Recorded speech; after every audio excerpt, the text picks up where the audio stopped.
আসসালামু আলাইকুম প্রিয় গাইস, আশা রাখি আপনারা সবাই ভালো আছেন। আজ অনেকদিন পর আমরা দুই আব্বু লাইভে এসেছি। পবিত্র আপনাদের সবাইকে জানাই পবিত্র জুম্মা মোবারক। আজকে অন্যান্য দিনের মতোই আমাদের হচ্ছে জুম্বার দিন, কিন্তু আজকের দিনের তাৎপর্য একটু ভিন্ন।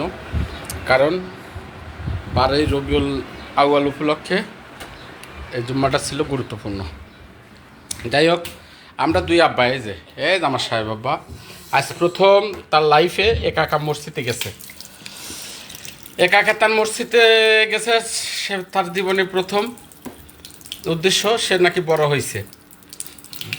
এই প্রমাণটা দেওয়ার জন্যে আমার আর ওর আম্মুর সাথে কী করছে, চ্যালেঞ্জ করছে, করার পর লাইফে গেছে, একা একা মসজিদে গেছে। যাই হোক গাইস, আজকে আমরা আলোচনা করব দুই আব্বু ইসলামের 5টি বিষয় নিয়ে। প্রত্যেকটি জিনিসের একটা ভিত্তি থাকে, স্তম্ভ থাকে। যদি আপনি বিল্ডিং দেন 10 তলায়, সেটা একটা ফাউন্ডেশন থাকে, অর্থাৎ ভিত থাকে। ঠিক তেমনি আমাদের ইসলামের কয়টি স্তম্ভ আব্বু? ধরো তো আমি একটু পানি খাই নেই, আমি জানি না আব্বু। তুমি কথা বলতে লাগে। ইসলামের স্তম্ভ 5টি, বলো। ওকে, বুঝছি আব্বু। ইসলাম ada 5টি গাইস, বুঝছেন? প্রথমে কালেমা, ওদের কালিমা আমি জানি না আব্বু, দি বলো আব্বু। তারপরে হচ্ছে নামাজ। ঠিক আছে, নামাজ, এবার তো নামাজ 2 নাম্বার, বলে কালিমা, এরপর নামাজ গাইস। রোজা, বুঝছেন? রোজা। এবার 4 নম্বরে গাইস 1 নাম্বার কালিমা, 2 নাম্বার নামাজ, 3 নাম্বার রোজা, 4 নম্বরে জাকাত, 4 নাম্বার জাকাত, 5 নাম্বারে হজ। তাহলে আমাদের ইসলাম মোটামুটি এই মূল। চলো আমরা ওই সভা ছোট বসি। 5টি স্তম্ভের উপর প্রতিষ্ঠিত। আব্বু ঠিক জানো আছে। আব্বু, হুম, আমি তো পানি খাওয়ার সময় দেরি করতে এসেছি। ইয়া আল্লাহ, কি করছে? তাহলে তোমার গাইসরা কি বলবে? পানি খাওয়ার সময় রেকর্ড করে। আচ্ছা, তাহলে গাইস, তাহলে আমাদের ইসলাম ধর্মটাও মোটামুটি 5টি স্তম্ভের উপর কি প্রতিষ্ঠিত। একটা কলেমা, নামাজ, রোজা, হজ ও জাকাত। দেখেন কত সাবলীল এবং সুন্দরভাবে ইসলামটা প্রতিষ্ঠিত। প্রথমে কি কলেমা, এটা সবার জন্য। এটা পড়তে কোনো টাকা পয়সা বা কোনো কিছুরই দরকার হয় না। অতএব প্রথমে আপনি স্বীকার করতে হবে কলেমাটা, লা ইলাহা ইল্লাল্লাহু মুহাম্মাদুর রাসূলুল্লাহ, অর্থাৎ আল্লাহ ছাড়া কোনো মাবুদ নেই, আর হযরত মুহাম্মদ সাল্লাল্লাহু আলাইহি সাল্লাম তার প্রেরিত নবী বা রাসূল। আচ্ছা, 2 নম্বর হচ্ছে নামাজ প্রাপ্ত বয়স্ক বালক বা বালিকার উপর নামাজ কি আব্বু? ফরজ।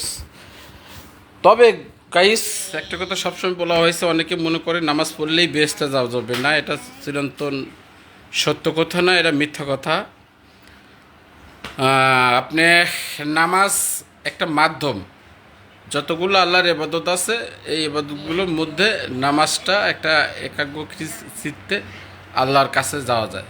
কিন্তু শুধু নামাজ পড়েই আপনি বেহেশতে যেতে পারবেন না। নামাজের সাথে আনুষঙ্গিক কাজ করতে হবে, যেটা আল্লাহ যে কাজ থেকে কি করছেন, নিষেধ করছেন, যে কাজের আদেশ দিয়েছেন, সে কাজগুলো আমাদের করতে হবে।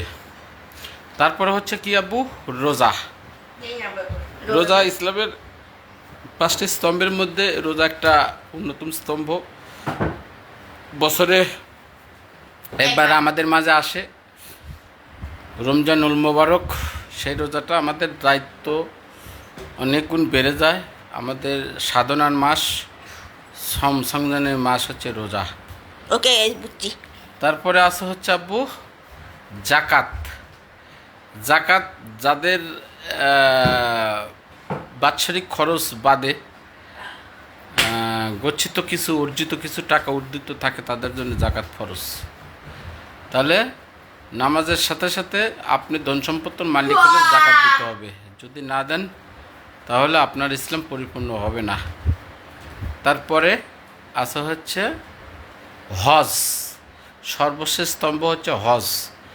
হজ হচ্ছে যাদের হজ ফরজ হয়েছে তারা অবশ্যই হজ করতে হবে।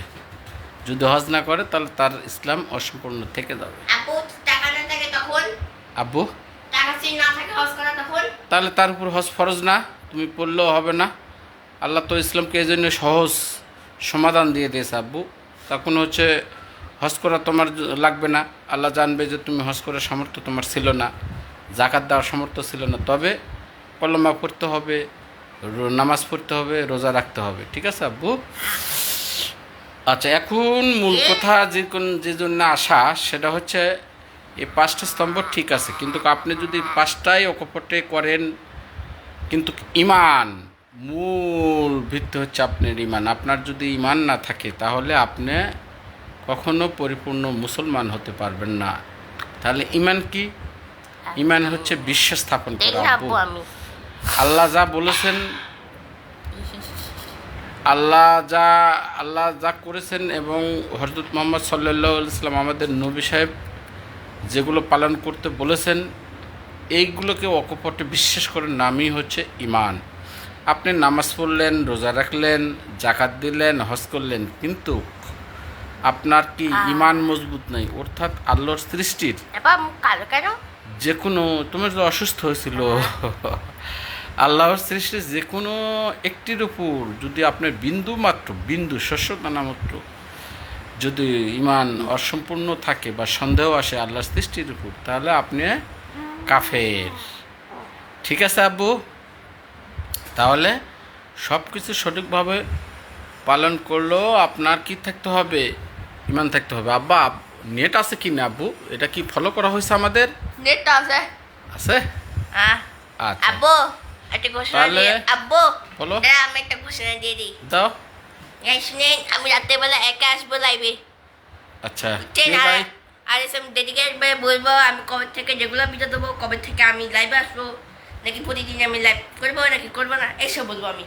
আচ্ছা প্রিয় গাইস, আমার আব্বু বলতে চাচ্ছে যে সে দীর্ঘদিন লাইভ ভিডিও থেকে বিরত রাখছে। তার কারণ ছিল, তার হচ্ছে 9 তারিখ থেকে পরীক্ষা শুরু হয়েছিল। গত মাসে কয় তারিখ থেকে বাপ পরীক্ষা থেকে পরীক্ষাটা শুরু হয়েছে? পরীক্ষাটা এখনও রানিং আছে।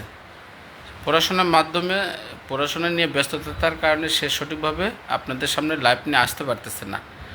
তো এটাই আজকে আবার সে একা একা আসবে, আল্লাহ যদি বাঁচা রাখে ওনাকে, রাত 10টার দিকে আপনাদের বলে দেবে। তার পরীক্ষা আরও আছে সামনে, আগামী বুধবার পর্যন্ত তার পরীক্ষা আছে। মোটামুটি পরীক্ষা 5টা শেষ, আর 3টা পরীক্ষা আছে।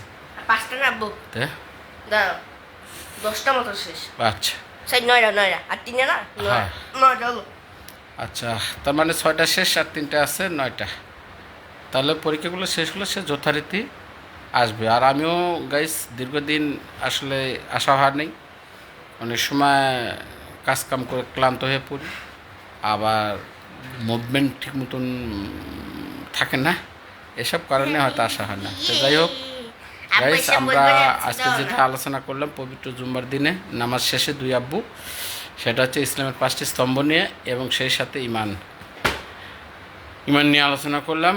আপনারা ইমানকে দৃঢ় মজবুত রাখেন, ওরা তো যেন আল্লাহ আপনাদের দান করে, আমাদের যেন ইমান থেকে কখনো বিচ্যুতি না করে, সে তো দিন না। আজ তাহলে এই পর্যন্তই, আবার দেখা হবে অন্য কোনো ভিডিওতে, অন্য কোনো সময়। আমি কখন আসবো বলে রাখো গাইস, আমি 9টা বাজে আসবো, ঠিক আছে? 9টা না একটু পর, তাহলে ফেসবুকে আসবেন আমার চ্যানেলে। 9টা থেকে 10টার মধ্যে আমার আব্বু আসবে। আপনাদের সবাই আমন্ত্রণ, পরবর্তী ভিডিও আমার আব্বুর শোনা। গাইস ফেসবুকে কিন্তু আসবেন, ঠিক আছে? তখন ভালো থাকা হয়, গাইস ভালো থাকা হয় যেন। ভালো থাকা হয় যেন। টাটা, বাই আসসালামু বাই, আলাইকুম সি ওয়া ইউ রাহমাতুল্লাহ। লেটার।